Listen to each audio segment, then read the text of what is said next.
to another episode of Reaching Abundance.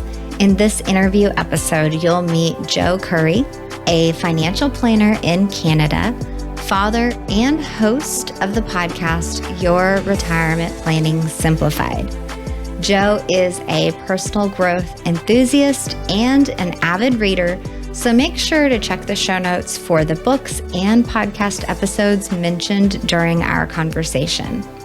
He shares that his perspective of abundance has much to do with the people he surrounds himself with, employees, referral partners, family, and even professional colleagues. Joe also talks about what it's like to be the visionary with constant ideas and a drive to seek constant improvement, and how he has actually implemented a cooling off period to keep him from going down new rabbit holes too often. Even though he's a financial planner, he insists he's not a planner at heart, and he has systems in place to help maintain boundaries around his time and energy. There are definitely some gems in this episode. Joe, thank you for being here with me today, Joe. I really, really appreciate this. I would love to start by hearing how your idea of what abundance means has shifted over the years, maybe from the time you first were aware of the topic, when that was, and what you thought it was at that time, and versus now. Sure. So I'm probably going to have a long-winded answer here, but that's okay. I think I first became aware of what abundance was, and that abundance mindset, just through reading. I've always been a big reader. I'm really big on finding, people who are doing what I want to do, or people I admire, and trying to learn from them, not always trying to reinvent the wheel.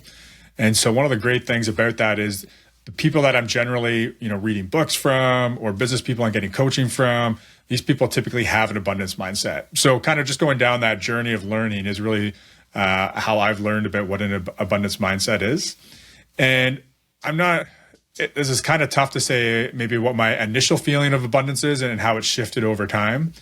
But the way that it shows up in my life, specifically in business now, is, earlier on when I was starting this business, it felt like I had to take every lead.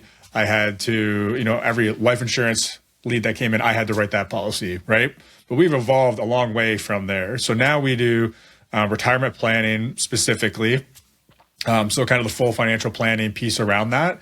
And while we can still do life insurance, that one example, we now actually don't write any life insurance in our business. We refer it out to someone else who we feel is really good at doing that insurance. And so we're giving up, some of the revenue that can come into our business by doing that. But we're fine with that because we know that in doing a good job of our retirement planning, we're going to have enough business that continues to come in to actually allow us to do better than if we're chasing around every little lead that comes and trying to do things that we're maybe not the best at, right? So that's an example of where it kind of fits into our business now. And one of the best explanations I've heard of this, or just kind of an example, and I can't give any credit to the quote because I can't remember where I heard it, but it's thinking about, if we're sitting around, there's a group of us and we have just had dinner and there's one pie for dessert. So with a fixed mindset, we might be thinking, okay, I want the biggest piece, or I got to get the first piece to make sure I get some of that pie. It looks really good, and I don't want to get left out of this, right? Whereas the abundance mindset, we might look at that and say, okay, well, we have this one pie for all of us, but what else is around here? How can we, increase the portions on this? So maybe we could add some ice cream, and maybe there's some brownies that we can mix in on there, and some whipped cream, and we can actually take this pie and we can make it bigger. So it's a mindset that I think allows people to continue to grow, to collaborate better, and really to have less stress. So yeah. I guess that's where I'm at with collaboration with abundance right now. Yeah.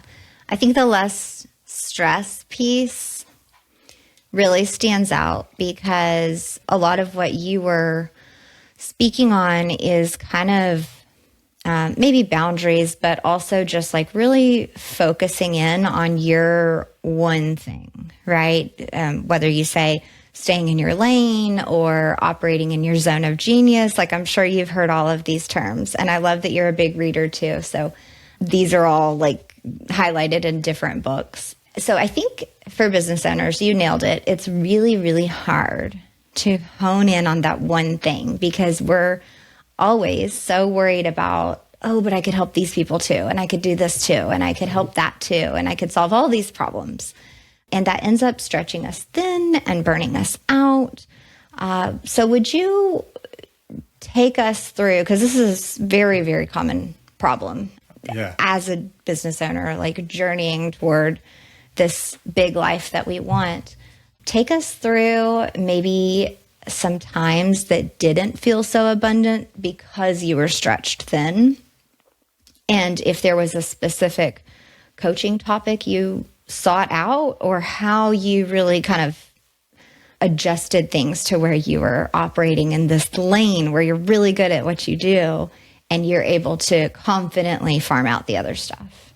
Sure. So, I mean, I think, just this business that I'm in, and thankfully it's evolving. I mean, the business itself is evolving for financial planners, and there's different career tracks. So, for example, we have Kate in our office, and she's our associate advisor, and there's no like she does not have to sell. That's not her job. Her job is to learn and continue to do better and better financial planning. Whereas when I started in this business, and a lot of places are still like this, it was kind of, do your studying, get your license, and then kind of, okay, good luck. And if you don't find some people, then you don't get paid, right? So when you start like that, it's that mentality, I have to take everything that comes my way. I can't afford to turn anything away. And so I was definitely like that for the first few years that I was in this business. But fortunately, kind of like I was talking about earlier, is one thing I like to do is figure out who's doing what I wish I was doing and talk to them, and rather than reinventing the wheel, try to figure out what they're doing. And so that's really been the evolution of my career, and how we've continued to narrow down and get more and more narrow on what we do and who we help best, is by talking to those people and them laying out that, that path ahead of how they've done it, and just kind of having faith and having that abundance mindset. Like, okay, if I start turning away these other things that I'm probably not the best at, and really getting good at one area, just having that faith that it will work out. And so it has worked out, but it was really scary at first, especially in those early years when there wasn't a lot of income, because again, I was trying to build up a base of clients, right? It wasn't there already. So I was kind of grinding it out, and it felt like I needed to take everything just to, put dinner on the table. So definitely didn't always have an abundance mindset in that sense. I knew, again, from all this reading, that made sense. That was the way, but it really took kind of talking to some people who had done it and getting their specific examples and working with them to kind of get that path laid out in front of me where I could really start to trust it. And you talked about, as a business owner, it's really hard because we're kind of looking all over the place, shiny objects. And I get that all the time. So having a team, it kind of helps because they can rein me in a little bit. And I also try to take a little bit of a cooling off period between ideas now, where before I would just want to jump on every idea as I had it. But now it's, I write my ideas down. I try to explore them a little bit further. Like actually, yesterday I just got back from Nashville. I was doing a course where we're, to help us refine our financial planning process and make it better and deliver more value to clients. I've had this idea for 6 months on how we're going to change the process, but, we've kind of done some slow evolution, but I wanted to, again, meet with somebody else. How are they doing it? And someone who's having success with it. So rather than just jumping fully into it and kind of putting a concrete path in place, I've taken the time to explore it further and make sure it's a good fit for what we're doing, which is where we're going to go now. But again, before that would have been just like the next day. Now it's taking a little bit of thought to make sure it's still a good idea. Yeah, I like that. So how would you recommend, the average business owner or listener find these people that are ahead of them, that are kind of in a mentor position, right? But I'm sure you're not just, reaching out to people saying, hey, will you mentor me? Because that's not really the way this works. If you're finding them at industry specific events or, educational events for your industry, do you feel that that's a good research path for the average business owner to go down, or how have you navigated finding those people? Sure. So there's a couple different avenues. The first person who really did end up becoming a mentor for me was Mark Halpern. And so Mark is, so he's a life insurance advisor, and he is fully life insurance. So kind of his thing was like, get specific on what you want to do, right? So I didn't end up following that all in on life insurance. I went all in on retirement planning. But the way I found him was I actually heard him speak at a conference, and I just loved everything that he was saying. Knew he was really successful. So I sent him an email. And so Mark actually got back to me, and he said, I said some nice things and asked him if, I could buy him a coffee or lunch or something like that. And so he's a super busy guy, has a lot of kids, a big family, a lot of charitable commitments. So he doesn't have a lot of time. So basically what Mark did was he said, look, I'm happy to, give you some time, but I want to make sure that you're willing to put some work in. So he actually gave me a couple of books I had to read. He asked me to write up kind of what I learned from those books. There's a few other things, kind of hurdles, I guess he had me jump through. So anyway, I did all of that. And then he ended up mentoring me after that, because he saw that, I was serious about my personal growth and business growth. So that was just one that was reaching out. And because he's so successful, I think that I'm not the first person to reach out to him, which is, I think, why he had that process of things for me to jump through. And then another way I found people is just through podcasts, right? Listening to podcasts and hearing other financial advisors who are, again, having the success that I hope to one day have, reaching out to them. And so you don't always get a response, but it doesn't hurt to connect with somebody on LinkedIn. It's probably the easiest way, and just put out a word. Something, again, another one of my mentors, Matthew Jarvis, suggests is if you really want to talk to somebody, if you want to be different, offer to buy an hour of their time. So just reach out and be like, look, hey, I love what you're doing. I'd love to learn a little bit more. I understand you're busy. Could I pay for an hour of your time? Mm-hmm. Right? Like a consulting rate or something. Yeah, exactly. Mm-hmm. So those are a couple ways that, whatever industry you're in, I'm sure other people who are doing better than you. It's probably not that hard to find them. But I think that can I buy an hour of your time is probably the way that I would approach it going forward. Yeah, I love that. And I think we can all take that both ways, right? For looking up to those mentors and coaches that we desire in our industry, that we're interested in how they did it, but then also looking back. Like, it is hard sometimes, and you don't want to get stuck spending too much of your time helping bring others up into the industry and helping them grow. There has to be like a process, like what that first mentor kind of put you through. That's really solid advice to help protect our time on both sides. So I really love that. Yeah. And I think that, most people in my business anyway are pretty generous with their time, but if you start getting multiple people every week reaching out, there's a certain point that, those people need to have some kind of barrier on how you get through to them, and because they can't spend time with everybody. Yeah. I agree. So speaking of, barriers, boundaries, that type of thing, how have boundaries impacted you as far as helping you toward a more abundant life? Sure. So one thing that, again, going back to an evolution in my abundance thinking was that I wanted to take more time off with my family, but was also worried about the growth of my business, right? I wanted to keep things moving. I want to make sure my clients were taken care of, and didn't want any of that to suffer. And so through one of these, channels of mentors, specifically a mastermind, I put down that my future goal, without a date, into the future, I want to be able to take 80 days off a year, which is basically, taking Fridays off with another like 10 weeks of vacation roughly. So anyway, that seemed like a great goal once I had my business running properly, processes and all that kind of stuff going. And anyway, at that mastermind, there was some accountability attached to me actually making it the goal for that year, which was, I'm trying to think what year we're in, that was for 2022. And anyway, so it seemed like an outlandish goal, but I kind of got pressured into committing to it with, again, some accountability if I didn't go through with it. So anyway, it forced me to come up with a way to get a lot more intentional with my time. And so now what I found, so I did do that. I was able to successfully do that in 2022. And again, I was around the same last year. But what I found was that forcing of intentionality actually made it so I get more work done now than when I was working 50 hours every week, barely taking vacation. And so kind of what I found was before, I mean, we show up to work, we take care of the things in front of us, we check our email 3 or 4 or 5 times a day, maybe read the Wall Street Journal for an hour.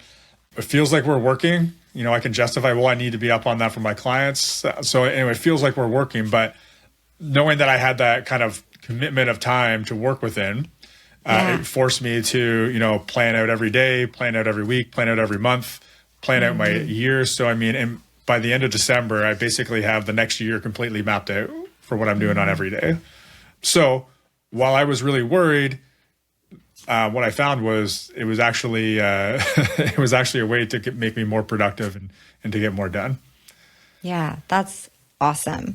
And that's not the first time I've heard that. It's just when you condense your time even more so to where it almost feels unreasonable, condensing the time that you're able to work, I'm saying, you actually get more done, which is this crazy conundrum, it feels like. Yeah, it's Parkinson's Law is what it's called.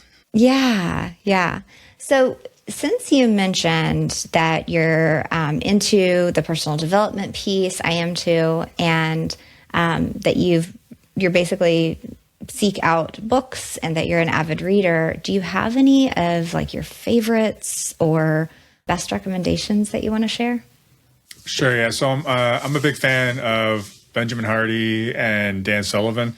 They've done some books together. Ben's done a bunch on his own as well. But so one of those for anyone growing a business, Who Not How is a great book. And as business owners, when we start out, we really want to control everything, right? But in order to scale a business, you need to hire good people and you need to be able to trust them to run with what you need them to take care of, right? But that it doesn't come very naturally. But Who Not How is a great book to really helps demonstrate how that can work for you.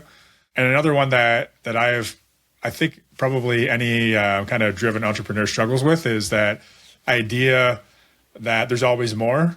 And so The Gap and the Gain is a great book by Ben Hardy and Dan Sullivan. And really what it's talking about is we're always thinking about the ideal. So we're always looking into the future like the ideal, but it's kind of like looking at the horizon and wanting to get there. You can keep walking towards it, but you can never get there. But if you walk a day towards the horizon, if you measure your success by the fact that you didn't get there, then you're going to be disappointed. But if you look backwards and see how far you've walked, then you can see the progress you've made towards your goals. And so it's kind of the same idea with our goals. Is our goals are generally always the ideal, but as we move towards them, our ideal changes because we realize, well, that's possible. So now we're looking to the next goal. So we never actually get there. It always feels like there's somewhere else to go. But if we're looking backwards to see where we've come, it can give us a lot more satisfaction, I guess you could say. So I think that's just for a mental well-being. I think that's an important book. Yeah. Oh, I love that. And that really illustrates the concept of this show and abundance, of reaching abundance, right? Like you never actually get there. You can get to a place where you've decided, you know what, this is comfortable for me. I have achieved the goals that I wanted.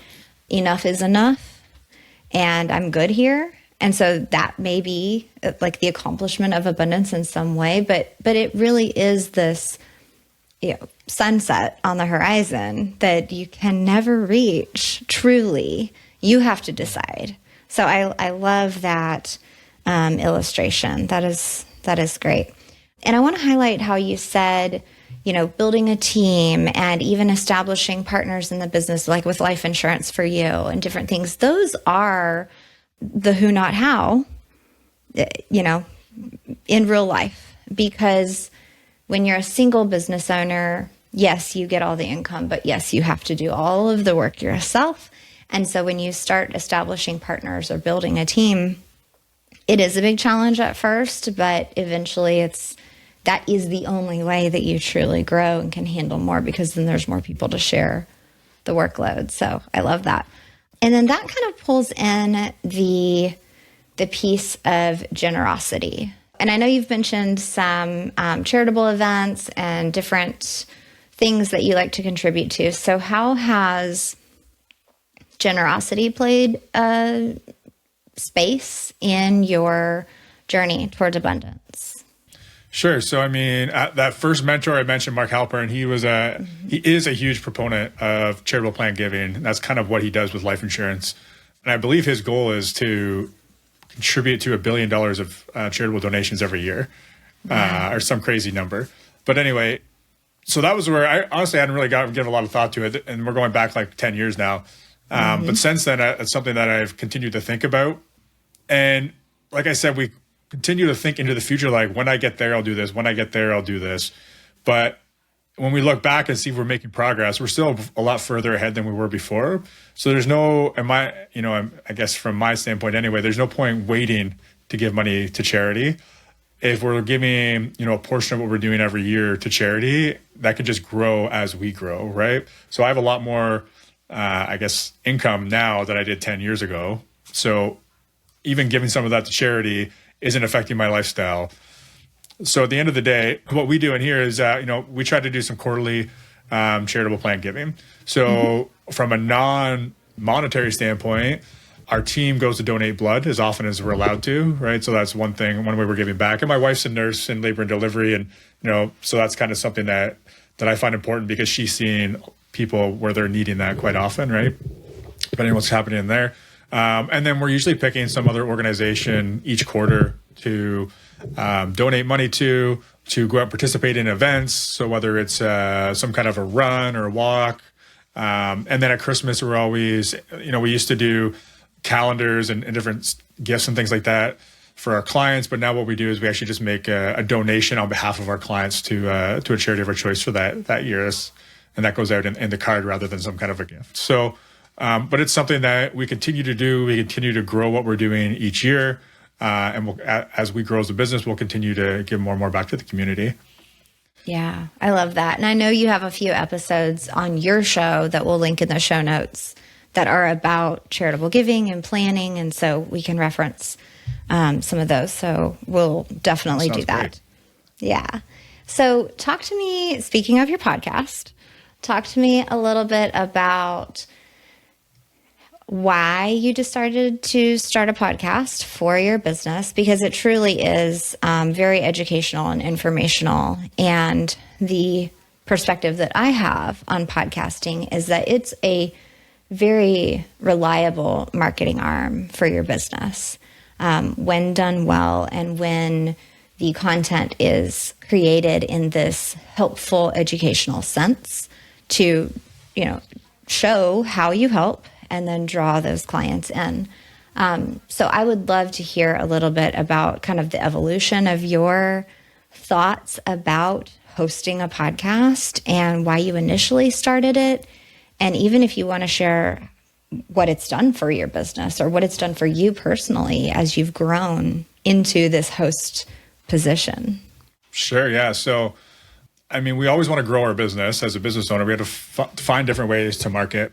I've seen a few advisors who I know have had a lot of success doing that with their podcast, but in talking to them, and Virginia, you know our business a little bit, it's not like we're selling widgets for $10, right? Right. It's a pretty big commitment to work with us, right? We're talking about someone looking after your life savings and helping make sure you don't run out of money the rest of your life. So it's not like people just, jump right on board after we did one podcast episode. And I knew that would not be the case. So I needed a bit of a bigger why to make the commitment to put in the work. What was initially every other week and now is every week for the podcast. So there was a couple things to that. So the two key things were, one is our business is not very approachable in a lot of ways. Like a lot of people have, their preconceived notions about what financial advisors are like. Some have had good experiences, but a lot have had bad or have heard bad and expect bad. And a lot of people, they need our help, but because they need our help for that exact same reason, they don't reach out to us because they're embarrassed about what they don't know, right? So one of our core values in our financial planning firm is approachability. And so the podcast is a way to make our industry and our firm more approachable, right? Because we're just trying to simplify concepts related to retirement. Yeah. So that was kind of the number one reason or the why behind what we're doing with the podcast. The other thing was I said, you know what, even if we never get a client from this, it's going to force me to stay on top of my knowledge because before every podcast, even if it's topics I'm talking about on a regular basis, I'm still brushing up on kind of the research and making sure I'm on top of it before I go on for the show. So it's forcing me to be a better financial planner, right? So those two things alone, I think, make it worth it. And then, the other piece is marketing. And my hope was that one day I would get clients. But again, the advisors who I know have had a lot of success, they both said, don't expect anything in the first 3 years or first 100 episodes. So I went in with those other two reasons being my why, and that's worked out perfectly. And we've been going 2 years now. And I've actually, since starting this fall, we've started seeing people starting to contact us from the show about working with us.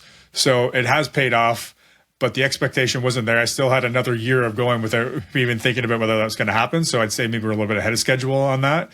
And I mean, you see our stats too. It's been growing a lot over the last year, right? We're getting a lot more downloads from the start of last year till now. We're up at least 5 times, if not 10 times what our downloads were per month. So the growth is there, but it's really just been, again, having other reasons for doing it other than the marketing. But every business is different, and the expectations are different. I think if I had a big following on social media or something like that before we started this, maybe I would have been able to grow the podcast quicker. But again, for me, it's been a fun journey.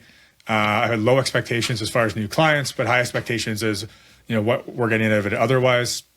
And we're also able to use it with our current clients too, right? So if someone has a question, if we've done a deep dive on the podcast, it's perfect. We can be like, kind of here's the high level answer, but we've also dug right into it and in the weeds on this podcast episode. So take a listen to this and let us know if you have any further questions. So it's useful in other ways too. So we're big on podcasting. Obviously, we've been doing it for 2 years now and plan to keep doing it.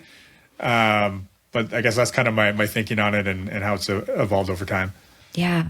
Okay. So thank you so much, because you touched on some of the biggest questions that I get all of the time is about kind of like, not many people say it straight out, but kind of like, when is this going to pay off? When is this going to render me my first client from the show? And then the listener number thing as well. You touched on that. And most of the time I'm telling people, like, you really have to hang out until episode 60, 70 before you really start to see some significant growth. And sometimes people are able to make that commitment and make that kind of like long-term play to say, yeah, I can record 60, 70 episodes before I even expect a client. But most people really struggle with like a long-term commitment like that. So that is something that I'm always talking to business owners about when they're approaching me to start a show. So I really appreciate you highlighting those pieces. Just to add to that, I mean, I think that the advice that most people get, which I think is really good advice in most scenarios, is, understand how you're measuring success and what's your ROI on your marketing dollars, which is great. But I think that you need to understand what's a long-term strategy versus a short-term strategy for marketing, right? And if you're going to measure your ROI at the end of year one on your podcast, if it's all about getting new business, like, I think you're going to be disappointed. And if you just stop there, I think you're probably missing out on a big opportunity. Because Virginia, all these numbers better than I do, but there's so many podcasts that get started that stop, right? Yeah. So just, I think by being in the game and continuing to go, so for me, retirement planning, like there's other retirement planning podcasts people are listening to, but eventually they're going to stop and then they'll be looking for another podcast. And it's really just a game of attrition at a certain point. I mean, that's what it feels like to me anyway. Absolutely. It's literally that game of who can last the longest and who can climb to the top theoretically, because other people have fallen off and gotten impatient and ducked out. And you nailed it. Like, one of the top moments where people tend to fade away is around that 1 year mark. It's around the 50 episode mark. So that's every week. A year has 52 weeks. So if you've done the show every week for a year and you look and you're like, well, I haven't gotten a client, forget this. That's what's happening. But someone like you who has this like long-term mindset and who's not going to measure their ROI until, let's say, year 2 or maybe further, I'm not sure, then you may be happy at that point. And that highlights the concept. It's called 3 Feet from Gold. And that's in Think and Grow Rich by Napoleon Hill. So yeah, it's just that thing of like, you were so close and you got frustrated and stopped. And if you just kept going, all these amazing things would have happened. So I want to hear more about your metrics that you are truly looking at, or the ROI that you've set in your business and, for podcasting. Tell us more about your perspective there, because I think this is really valuable for people to hear. Yeah, so I kind of gave it away a little bit there. And what I was just saying is that I really didn't put much thought into that, other than the fact that I was intentional about I don't want to put a lot of thought into this, at least for a few years. So basically for me, it was, and still is, I guess, I'm going to do this for 3 years no matter what and see where we're at. And then from there, we'll start thinking more specifically about dollars in and what's coming back from it. But again, in order to look at it from that standpoint, you also have to have some other reason you're doing it. And I kind of gave my reasons on that already. I think if it was just do this for 3 years to get some new clients, I probably wouldn't be able to stick with it. But yeah, I think it's understanding kind of what's a reasonable expectation. And so maybe you still measure the ROI on it, but what's the timeline of when you're going to start measuring it? Because again, if you're expecting to get something short term, it's not going to happen. Now, that said, we're thinking a lot about our marketing right now, and we're not making any changes on the podcast. We'll continue to do that, but we put a lot of time into social media. It's something that over the last year or so we've seen a little bit of growth, but we haven't really seen a whole lot from that. So we're probably going to take some of those dollars and put it towards maybe trying some video, and video will have a similar, I guess, longer term outlook like the podcasting has when we get more into that. So I'm probably not giving you the best examples of how you should measure on your ROI, but when I'm looking at these kind of marketing techniques, I'm thinking more long-term. And even if we don't get clients from it, I feel like it's also, giving us a bit of authority on the subject of retirement planning as well. Mm-hmm. Right. So I think there's more than just, getting new clients as far as what the ROI is. And I'm okay with that. Again, who knows, maybe that changes over time. And at a certain point, we'll get more specific on how we're measuring that. But that, to this point, things, like social media that are taking a lot of time, we're measuring, like, is anything coming back out of that? And other than maybe getting some more people to the podcast, which is great, there's probably not a whole lot coming out of that. So we're probably going to dial back a little bit on how much we're putting in on social media just because of the time commitment to it. So that's maybe one example where we are looking at the ROI. Yeah. Well, and I think that is a valid conversation for all business owners. Like, if you're spending too much time or money on any one platform, and something that's in my head there is that those platforms don't give you any kind of like SEO power. Like, nobody can search, Joe Curry and your Facebook comes up. Like, probably not. Maybe your LinkedIn, probably your podcast, your website, those pieces. And YouTube is like having its heyday right now. Everybody's kind of jumping into video. It's like this. It's not new, but it's definitely accelerated on people's awareness. And the other pieces that I was hearing is, as far as like metrics and measuring ROI and things like that, just really identify, evaluate, and then pivot if needed. Like, just because you started on Facebook, leaning in this past year doesn't mean that you're stuck there, and you have to keep doing that. Maybe one thing I'll add to that, Virginia, is like one thing we are looking at on the podcast is, are we growing? Like, so it's not really getting dollars back or getting new clients, but like, are we growing? Are we moving in the right direction? And if there's a jump in our stats in a certain month, like, what did we do? How did we get that jump? Right. So we are looking at it from that standpoint. And the other thing we're looking at is we're going back and looking at, okay, what episodes did better, and what episodes did worse? So how can we put in more content that people liked and downloaded, and stay away from the content that people aren't downloading because they don't have any interest in? So we are going back. I mean, it's not like we're not looking at our stats. So we have an idea of kind of what's going on, and we're using that to help guide us going forward. Yeah. Excellent advice there too.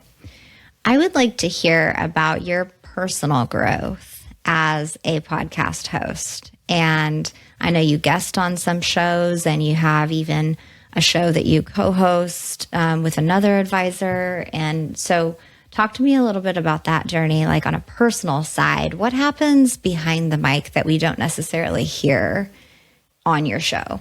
Sure. So, I think one thing is just getting more comfortable speaking in front of a camera. So our stuff never hit YouTube until May or June or something like that.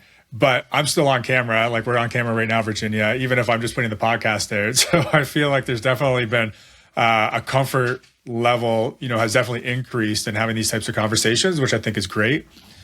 It's also been great. Like I said, whenever we're doing new episodes, I'm doing research on that. I'm staying on top of my skills as a planner, lots of times learning new things as we explore different topics. So I think it's really made me a better financial planner.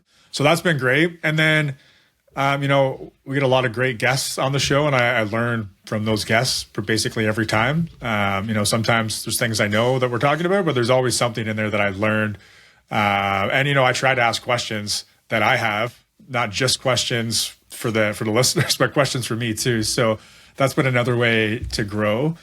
And I guess maybe the other thing I would add, which is kind of like this, the 80 days off I talked about earlier, it's really, again, forced me to time block and just like having more time off. It's something I need to commit to, because I think anyone I've ever talked to about podcasting has said that consistency is the most important thing. So I've made that a priority. I don't think we've ever missed an episode that was supposed to go live on the day it was supposed to go. So it's, again, been something where we've been intentional about how we're planning to get these episodes done. Yeah. So you, I assume, are just like a natural planner at heart in all things, right? Like timing, probably planning vacations, planning kids' activities, probably planning everything, I think. So correct me if I'm wrong. I'll push back on that. I would say probably not.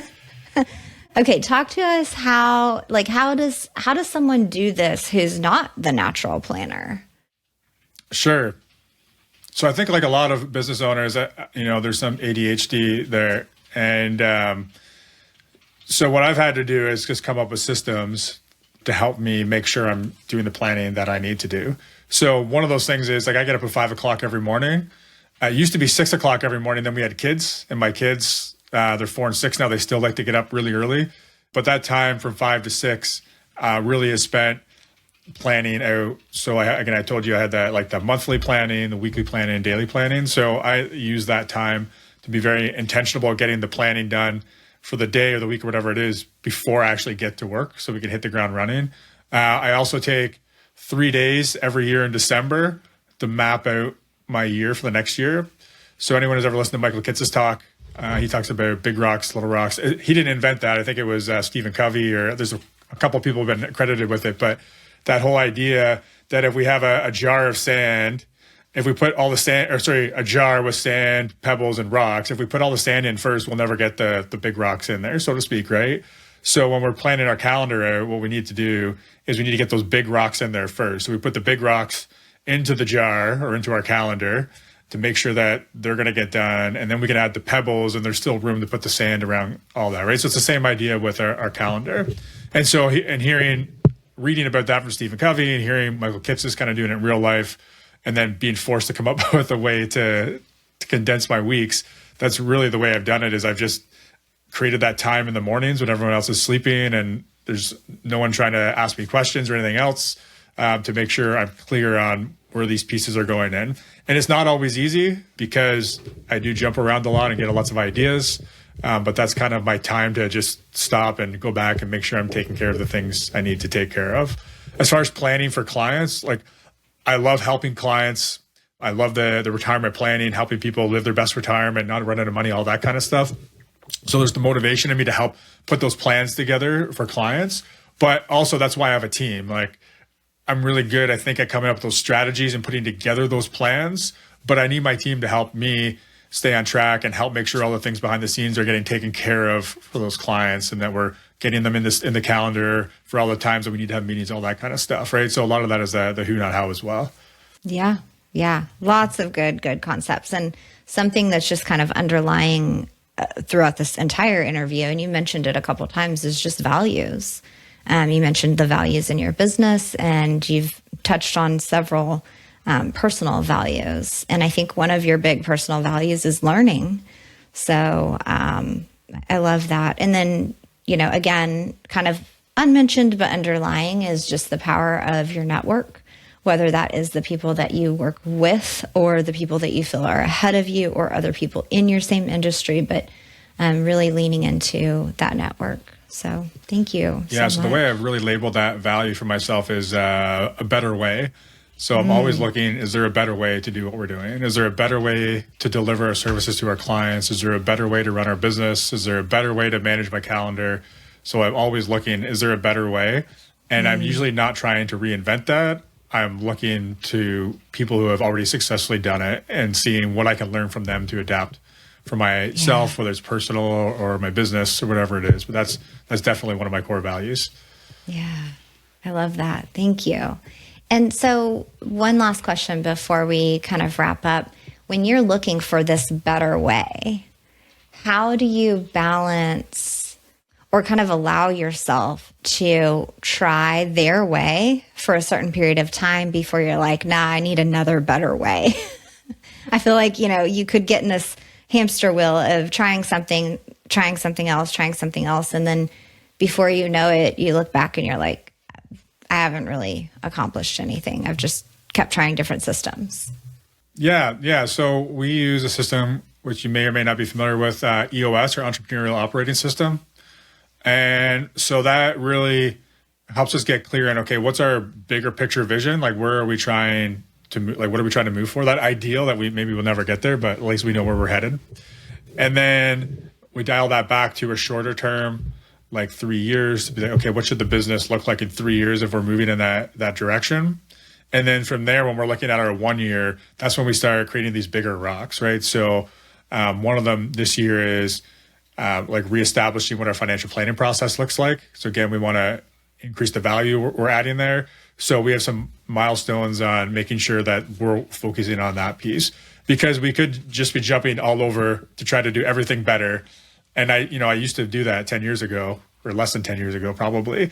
But where the EOS comes in is we map out these rocks, these big things we want to accomplish for the year, and we revisit it quarterly. Actually, this year we're switching from quarterly to 3 times a year, and that's just the way we do our client meetings. It's tough because the quarters fall right when we're in the middle of meeting with 60 clients in a 5-week period, so it gets a little difficult. So this year we're going to try, like, I guess that's a tri-annual system. But the idea is, so everyone on my team and myself have rocks that are going to move us towards our goals. And that is really that finding the better way for these different areas.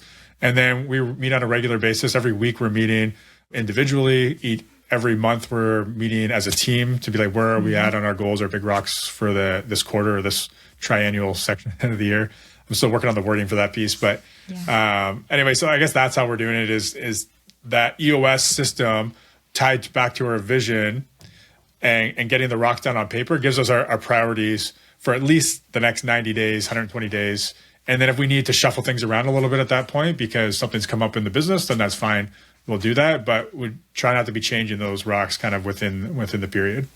Yeah, I love that. So I am reading Traction right now, and that is one of the main books that kind of tells you about this EOS system. There's a book called What is EOS Anyway? And I think that's like an introductory to the concept. So I skipped that one. I'm like, I want the meat. Like, let's go. So yeah, I think they created that other book really to give to employees who maybe don't want to dive into all the details, but get the gist of it and why you're doing it, right? But I highly recommend any business owner read Traction for sure. Absolutely. And every once in a while, every couple of years, there's like a book that I hang on to that I read, implement when I can, and then realize I'm going to have to read that book again to like go back through and make sure what I'm doing. Yeah, it's like more of a manual than a book, really. Absolutely. And they also have a book, I think it's called Get a Grip. I could be wrong, but I think it's called Get a Grip. It's actually might even be a better one to read first. Oh.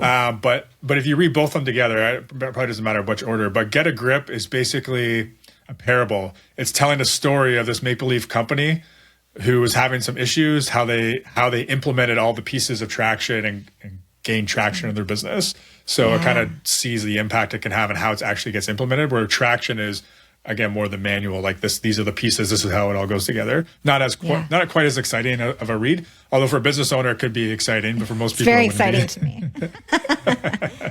But yeah, so like in the past, at one point I hung on to a book called Playing Big by Tara Moore, read that a couple times, 2 or 3 years apart. And then more recently, I reread Profit First, was like feeling very comfortable about that. Like, okay, we're good now. Like, I don't need to really hang on to that and have it in my like reread category.